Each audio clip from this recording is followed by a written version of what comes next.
The Texas Sibling Network presents Sexuality and Disability. What is sexuality? Sexuality is a big concept.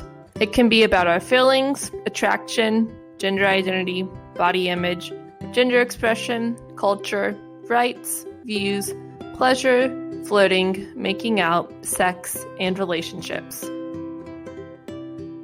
It's a part of our mental, physical, spiritual, and emotional health.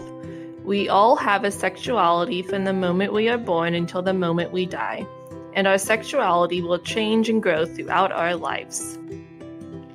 Sexuality is a human right according to the World Health Organization, and yet, many people with disabilities face barriers in expressing their sexuality.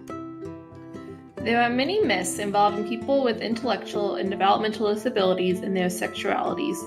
Some of these myths include that people with IDD are not sexual, that they are pure, that they cannot be gay, lesbian, bisexual, transsexual, queer, asexual. They cannot differentiate between right and wrong.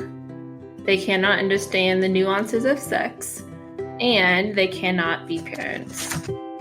However, we know that these myths are false. Research studies since the 1970s have continuously refuted these claims. In fact, in 1996, the American Academy of Pediatrics encouraged pediatricians to talk about sex education with their children with disabilities to encourage socially appropriate behavior and to reduce victimization.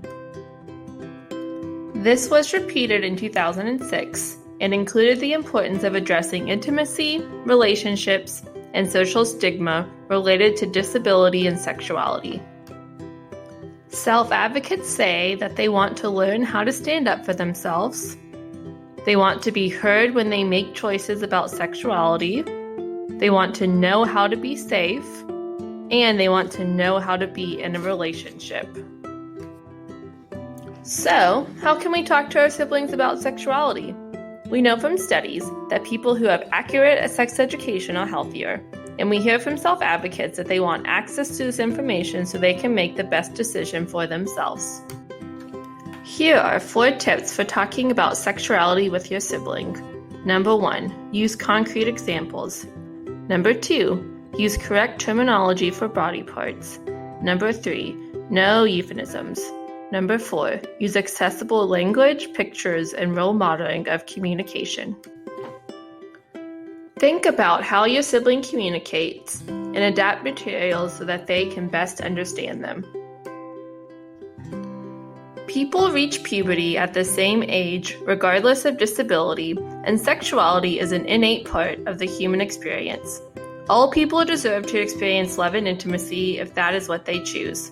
As siblings, we can help advocate alongside our siblings for them to have access to this human right. The Texas Sibling Network is a community of adult siblings of people with disabilities.